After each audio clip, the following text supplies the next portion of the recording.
Good morning, fantasy. It is Thursday, February 3rd, 8:30 a.m. Eastern Standard Time.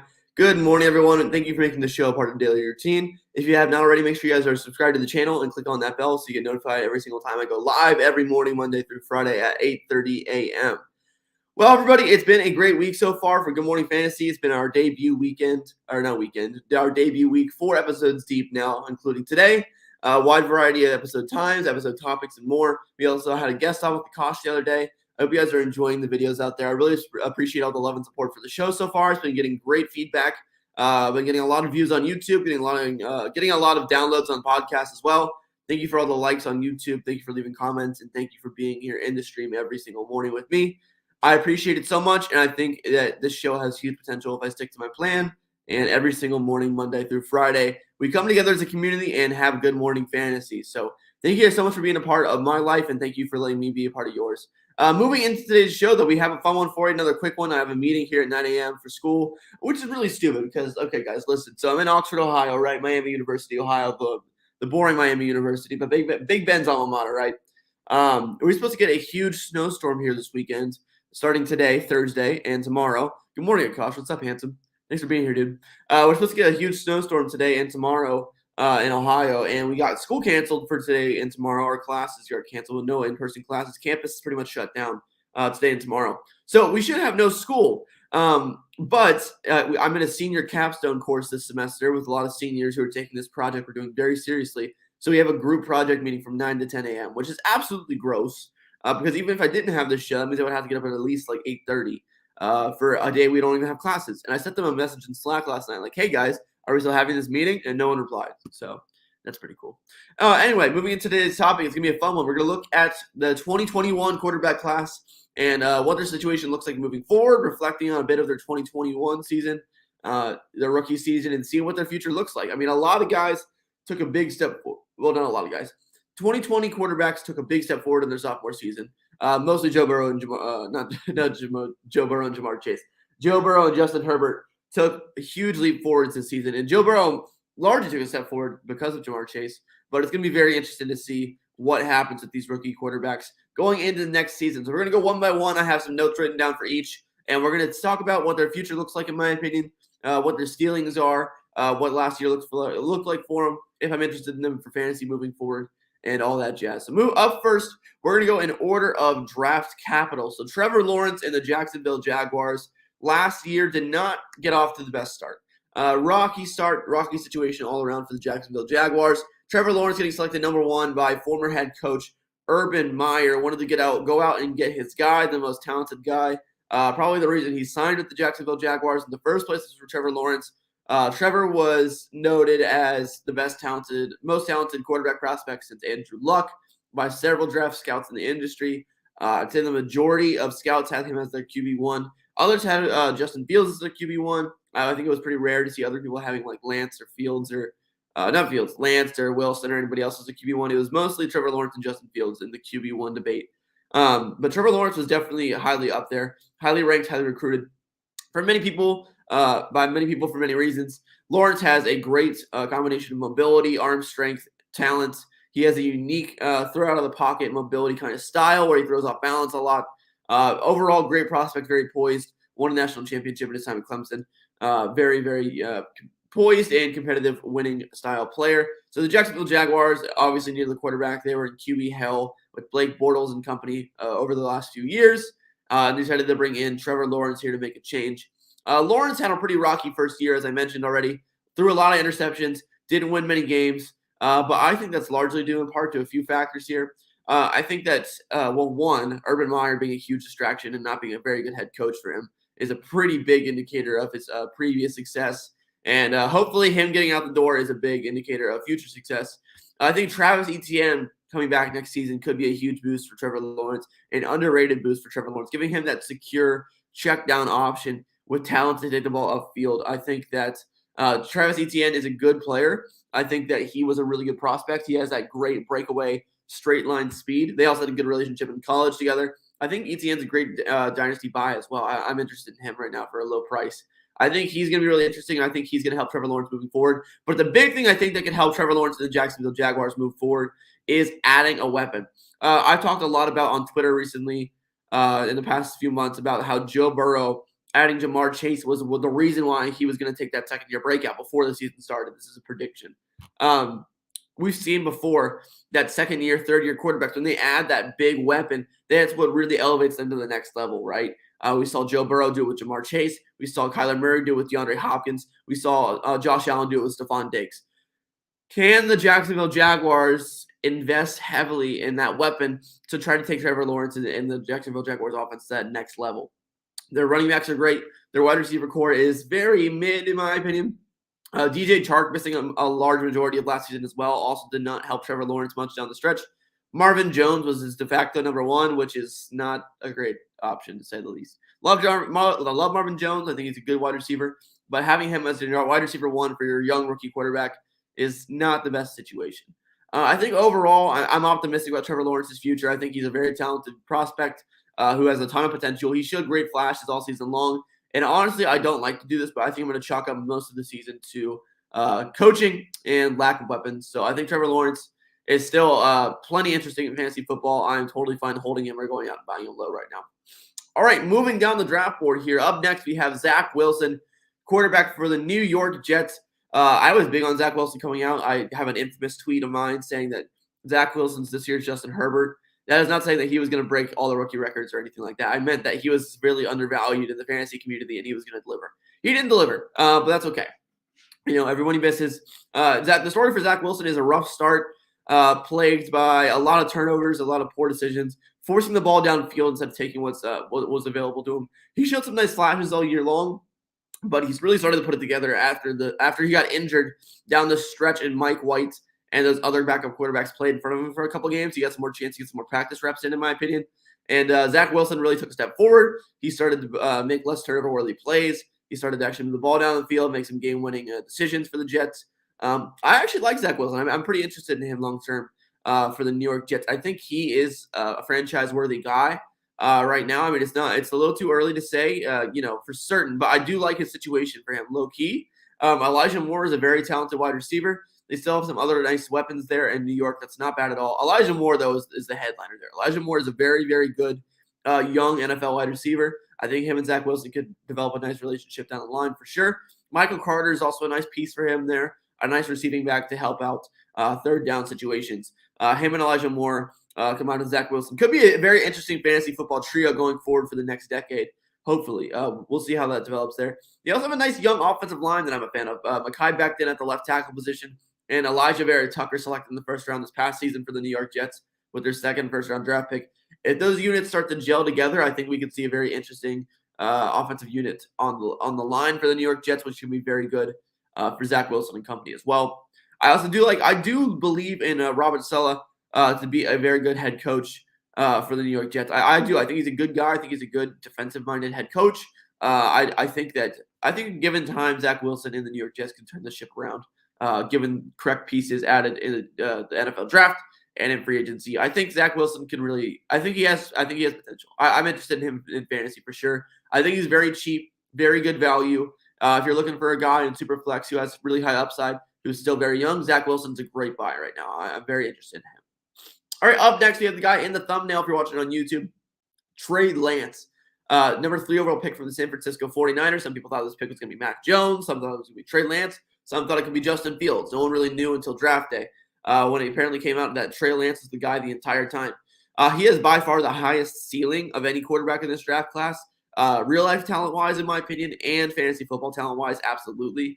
His rushing prowess brings an entire another level to fantasy football that these other guys don't have for the most part. Justin Fields has a little bit of it. We'll get into that later. But Trey Lance on his own has a cannon of an arm. He has immense running abilities, and he's with Kyle Shanahan.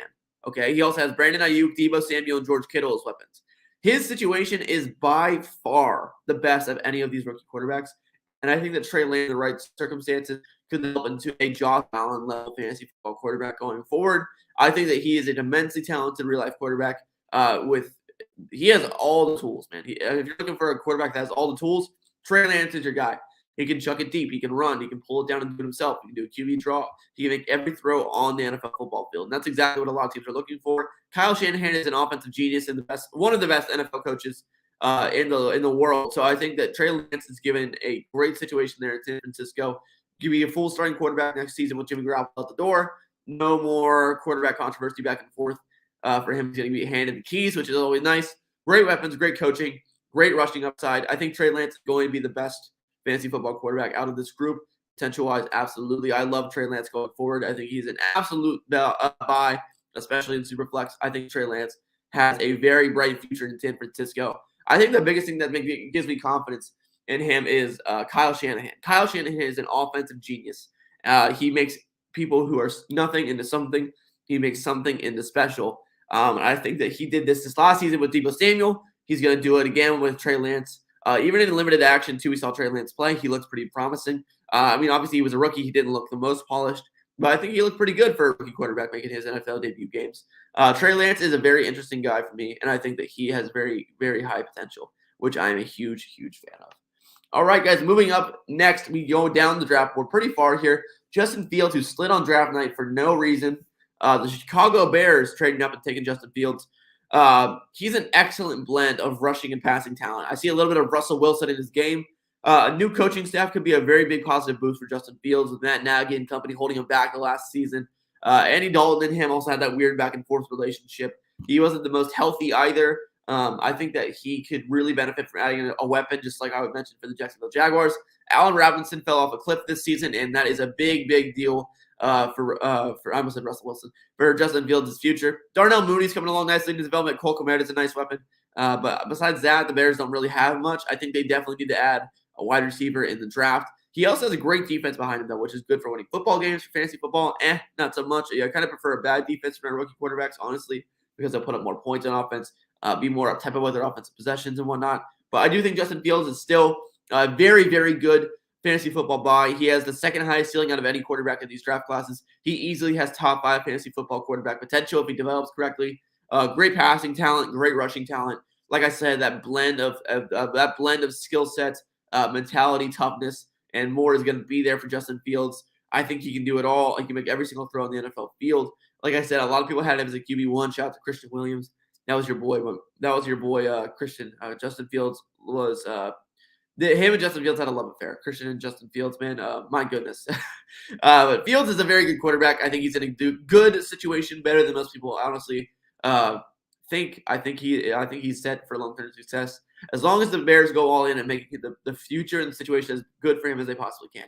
Add a weapon, give him some more tools on offense, invest more in that offensive line for him. And I think Justin Fields can really take that step forward and develop into an elite NFL talent as soon as next season, honestly, as long as they go all in and provide him with the best situation possible.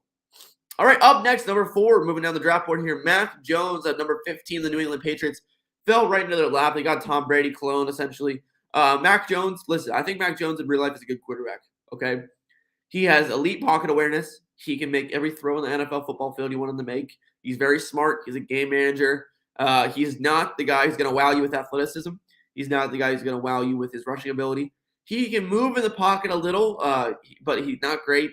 Mac Jones is a game manager to the T. He is exactly what the New England Patriots need for their football team. But for fantasy football, I honestly think Mac Jones is severely overrated. He is a game-managing quarterback. What do I mean by that? Especially in New England, with the kind of game plans and the kind of way they win games, it's going to be a lot of defense first. It's going to be a lot of checkdowns. It's going to be a lot of 200-yard passing games with one passing touchdown. Well, that's good for real life, and they're going to be winning football games. Mac Jones is not the guy I want for my fantasy football quarterback 1 at all. Maybe QB2 in Superflex, but he's never going to be a guy I think that finishes inside the top 10 unless he really goes hamburger and gets some really good weapons there in New England. But right now, his weapons are just Hunter Henry, Jacoby Myers, cool, I guess. Defense first, not great weapons. I think he's a game manager quarterback. Unless he gets a lot of weapons and the coaching staff changes its in mind on the game plans for the New England Patriots, I personally am out on fantasy football Mac Jones. I think it's a time for you to sell high on him following his rookie season hype. A lot of people think that he's the best real-life quarterback of that rookie class. So going out there early and selling him makes a lot of sense. People also don't forget that he has the lowest ceiling out of any of these prospects for this class, right? Coming in, that's what everyone said. He's pro-ready. He has a lower ceiling. I like Mac Jones in real life, but for fantasy football-wise, his ceiling is severely capped. I don't think he has top 5 potential at all, where all these other guys do. Lawrence does. Fields does. Lance does. Jones does not. He's a game-managing quarterback with a good defense who's going to dink and dunk their way down the field and win football games, but he's not going to be throwing for 300 yards and 3 touchdowns. It's just not going to happen. Mac Jones just isn't that guy. Sure, he's capable of it, and if he develops correctly and they get some good weapons in there, and Bill Belichick maybe leaves and they start to change the offensive scheme, well, Josh McDaniels is gone, so maybe they do change the offensive scheme a little bit. Who knows? I'm not trying to close the door on Mac Jones here, guys. I think he is a good real-life quarterback. He does have great skills. The Patriots are a great situation for him. But that being said, I think Mac Jones is a game manager. His ceiling is capped, and I don't think he's going to go anywhere for fantasy football-wise at all. I'm selling high on him for anything, really, in fantasy right now. I think his value is going to crash next season for sure.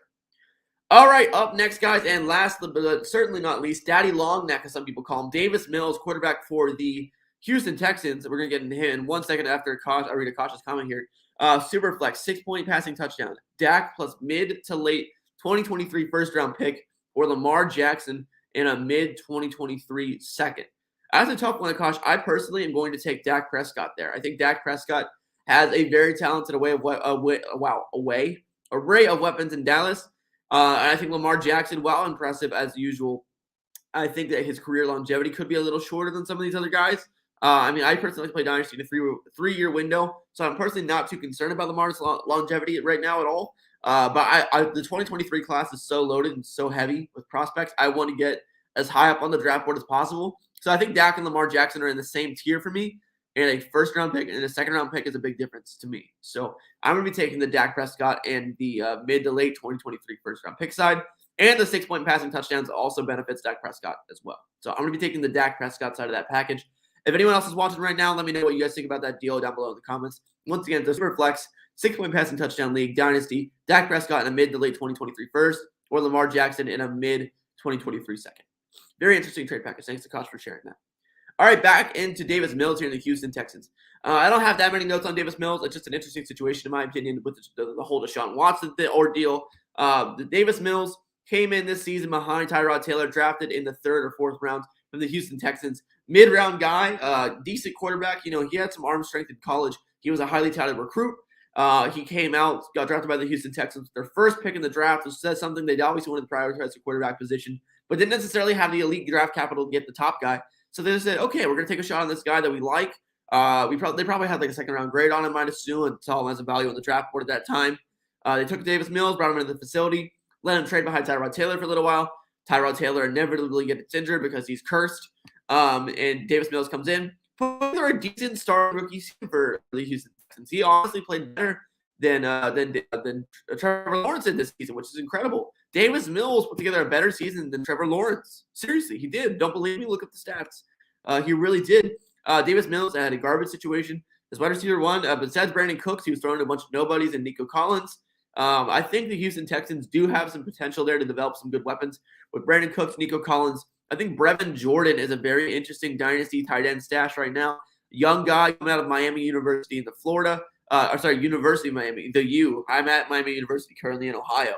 But in case you guys didn't know, by the way, Miami University is Ohio. That's this one. The University of Miami is Florida. That's why it's called the U. A lot of people get that mixed up. I just got mixed up. I don't know. Anyway, the more you know. But lastly, I'm just very interested to see what the Houston Texans decide to do with Davis Mills. I thought he had a pretty solid rookie season. That being said, though, they still have Deshaun Watson on their roster. If they can bring in a head coach that wants to help out with Deshaun Watson like Brian Flores, I honestly don't think Brian Flores is going to get hired this coaching cycle with that lawsuit going on with the NFL. Much respect to him, by the way. He's finding the good fight over there, man. Shout out to Brian Flores if you're watching this for some reason. No, I'm kidding. He's not watching this, but shout out to Brian Flores. He's a good man. He's standing up for the right beliefs, and I think that's very important. But unfortunately, he's probably sticking his coaching career out there on the line. He shouldn't have to, but I think he is. But the Houston Texans, man, if they can bring in a coach that keeps Deshaun Watson around for the Houston Texans, I don't think Davis Mills get dealt in a trade. I think they probably would just hold on to him, and he gets the Gardner Minshew treatment, honestly, which would be pretty unfortunate for him. But I think he does have a shot if the Houston Texans don't make a huge splash. Let's say the Houston Texans make a huge splash trade for Deshaun Watson. As long as they don't bring in another starting caliber quarterback in that trade, like let's say, for example, I don't think it's going to happen anymore with Miami. They pretty much came out and said that they're not going to trade Tua. So let's talk about the Eagles for a second then. Let's say the Philadelphia Eagles go out and trade for Deshaun Watson, and they include Jalen Hurts in the trade package. Jalen Hurts obviously would be the starting quarterback for the Houston Texans then de facto, but then Davis Mills will probably get bumped to backup. What we want to see is a trade where the Houston Texans either just get a bunch of draft capital and defensive players or offensive weapons and keep Davis Mills as starting quarterback if you're interested in Davis Mills. I think he's an interesting guy. I don't think his ceiling's that high. I think he could be like the next Gardner Minshew possibly for fantasy. Could be an interesting quarterback moving forward. I don't think he's going to be elite. I don't think he's going to be the worst. But if he gets opportunity, he's definitely worth keeping an eye on, and he's super cheap given his production in fantasy football. All right, everybody, I have that meeting at 9 o'clock that I talked about at the top of the show today. Thank you guys so much for watching, and I will see you all tomorrow for the first wrap of our first week of Good Morning Fantasy, live tomorrow morning at 9 a.m., 8:30 a.m. Eastern Standard Time, live here on YouTube or replay available on podcasts, wherever you're listening right now. Thank you guys so much for listening, and have a great day, everybody. I'll see you tomorrow. Good morning, and have a great Thursday. Goodbye.